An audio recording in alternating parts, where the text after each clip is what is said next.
Kashi news channel, सच है तो बोलेगा। उत्तर प्रदेश कांग्रेस कमेटी के प्रदेश अध्यक्ष अजय राय ने आज लहुराबेड़ स्थित अपने आवासीय कार्यालय में पत्रकार वार्ता के दौरान योगी सरकार की व्यवस्थाओं पर तीखे सवाल उठाए।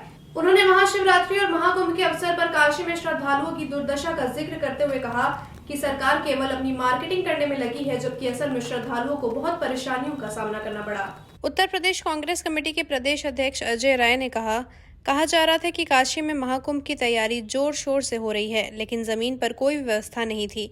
एयरपोर्ट पर ऐसा हाल था कि जैसे मछली बाजार बन गया हो। लोग परेशान थे, सड़कें जाम थी और उन्हें कई दिनों तक खाने और पीने की सुविधा नहीं मिल पाई। उन्होंने आगे कहा कि सरकार की ओर से दिखावे के लिए जो योजनाएं बनाई गई थी वह पूरी तरह से विफल हो गई। योगी जी का ड्रीम प्रोजेक्ट पूरी तरह से धरातल पर विफल साबित हुआ है और ये इस बात का प्रमाण है कि प्रशासन में पूरी तरह से कमी है। अजय राय ने कहा कि मोदी जी का सपना टूटा और काशी में मेट्रो लाने के बावजूद यहाँ के नागरिकों को इसका कोई लाभ नहीं होगा, बल्कि उनकी निजता और प्राइवेसी पर खतरा बढ़ेगा। उन्होंने योगी आदित्यनाथ की विवादास्पद भाषा पर भी सवाल उठाते हुए कहा, अगर आप एक पीठाधीश्वर हैं और मुख्यमंत्री हैं तो इस प्रकार की भाषा का इस्तेमाल किसी संत के मुंह से नहीं होना चाहिए। ये पवित्र स्थल है और यहाँ पर हर किसी को आदर और सम्मान मिलना चाहिए। अजय राय ने सरकार के वीआईपी कल्चर की आलोचना करते हुए कहा, सरकार केवल वीआईपी लोगों के स्वागत में व्यस्त रही, जबकि आम श्रद्धालु जो सैकड़ों किलोमीटर पैदल चलकर काशी पहुंचे थे उन्हें कोई सुविधा नहीं मिली। उनके पास खाने पीने की व्यवस्था नहीं थी और वे कई दिनों तक परेशान रहे। अजय राय ने यह भी कहा कि इस दौरान जो दुर्व्यवस्था हुई उसे लेकर उन्होंने सरकार और प्रशासन से जवाब मांगा है। उन्होंने कहा कि काशी आने वाले सभी श्रद्धालुओं की मनोकामना पूरी हो और उन्हें उचित सुविधा मिले। तौर से इनकी अव्यवस्था पर, इनकी दुर्व्यवस्था पर आस्था भारी पड़ी है।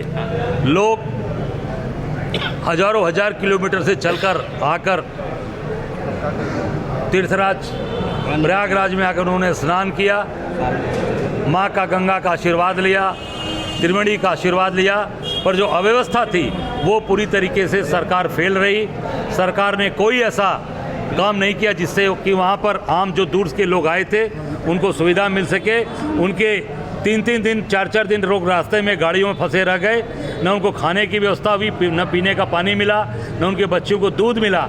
और जो दुर्व्यवस्था इन्होंने और जिस भाषा का इस्तेमाल योगी जी लगातार करते चले आ रहे हैं, वो मैं समझता हूँ कि एक मुख्यमंत्री को, एक सनातन धर्मी व्यक्ति को इस तरीके के भाषा का इस्तेमाल नहीं करना चाहिए। अध्यक्ष जी, ये अव्यवस्था का कारण क्या लगता है आपको महाकुंभ में जिस तरीके से? अव्यवस्था का इसलिए कि इन्होंने प्रचार प्रसार तो बड़े कर दिए, मार्केटिंग कर दी, सभी रेडियो चैनल्स पर, सभी टीवी पर, सभी अखबारों में आ गए कि भैया आओ आओ। 144 साल जब यहाँ आ रहे हैं तो न लोगों को दवा मिल रहा है, न खाने की व्यवस्था है, न होटल है रहने की, न कहीं पे कोई इन्होंने ऐसा आश्रम स्थल नहीं बनाया।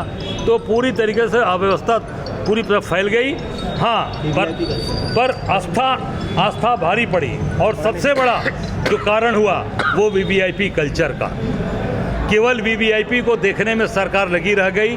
उनको कैसे उनका आवागमन हो, कैसे उनकी जी हजूरी हो, पूरी सरकार की व्यवस्था वीवीआईपी कल्चर पर चली। इस नाते आम जनता को दिक्कत हुई, आम जनता को कठिनाइयों का सामना करना पड़ा। अध्यक्ष जी, ये जो भी लोग आए, मैं सबका सम्मान करता हूँ। महादेव सबकी मनोकामना पूर्ण करें, गंगा मैया सबकी रक्षा करें। अब वो आंकड़े देते रहें, पर जो व्यवस्थाएं हैं उस व्यवस्था के बारे में तुम जरा हमसे पूछ लीजिए कि जो लोग आए उनकी कितनी दुर्दशा हुई है, कितने परेशान हुए हैं। पूरे के पूरे एयरपोर्ट मैं समझता हूँ कि एक मछली बाजार जैसे बन के रह गए, क्योंकि कहीं पर भी कोई व्यवस्था नहीं कर पाए, पूरी व्यवस्था ध्वस्त हो गई। रोपवे पूरी तरीके से फेल हो चुकी है और ये रोपवे, मैं तो नहीं कहना चाहूँगा कि ये सरकार केवल और केवल अपनी मार्केटिंग करने के लिए दिखावा, और माननीय सर्वोच्च न्यायालय ने स्टे कर दिया। अब मोदी जी का जो ड्रीम प्रोजेक्ट है, जो सपने वाला प्रोजेक्ट है, जो उनको सपने में आता है, उसको भी पूरी तरीके से यहाँ के प्रशासन ने फेल कर दिया। मोदी जी का सपना टूटने जैसा हो गया। मैं समझता हूँ कि बनारस को मेट्रो दीजिए, रोपवे से बनारस का फ़ायदा नहीं होने वाला।